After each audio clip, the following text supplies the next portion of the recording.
Hi y'all, this is Nicholas Hughes. For our final examination, I chose the Shedler-Weston Assessment Procedure, or SWAP-200. I chose this assessment because I'm familiar with the work of Jonathan Shedler as a contemporary psychoanalyst, and because it offers a unique alternative to the DSM-5 diagnoses of personality disorder. It looks at personality disorder not as categorically present or absent, rather as a continuum. And I also like that because this is assessing personality disorder, oftentimes you may not be able to rely on the patient to accurately, whether consciously or unconsciously, to accurately provide a self-assessment.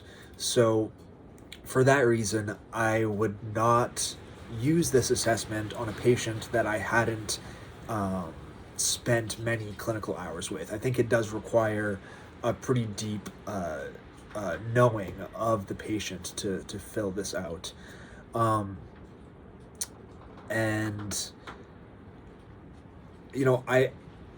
After taking the test, I found that the results were quite interesting and quite comprehensive.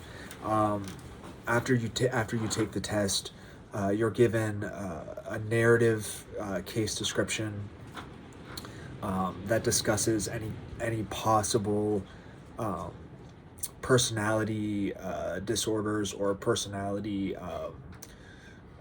configurations that may present diagnostically. So for my patient, we found that they have a high-functioning depressive personality, which is quite common and not pathological. And it gave recommended treatment options,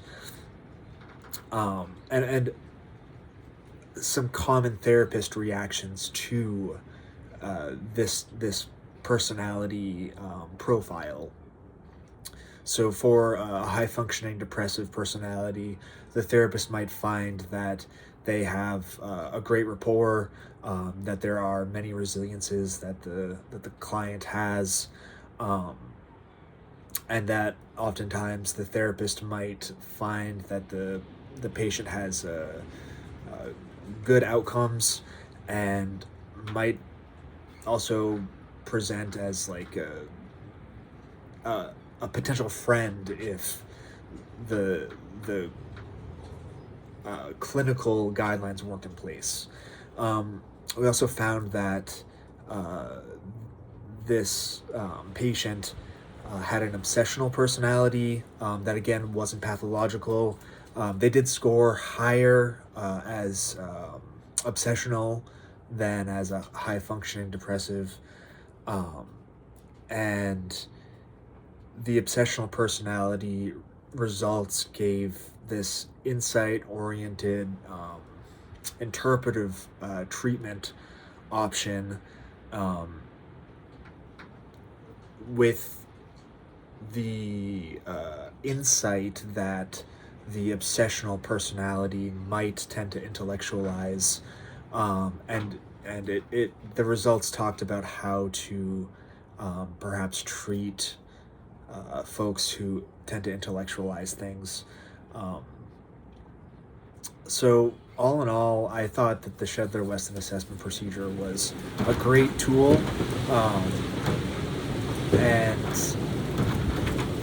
it's something that I would certainly use in a clinical practice, again, only after spending many clinical hours with the patients. Thank you.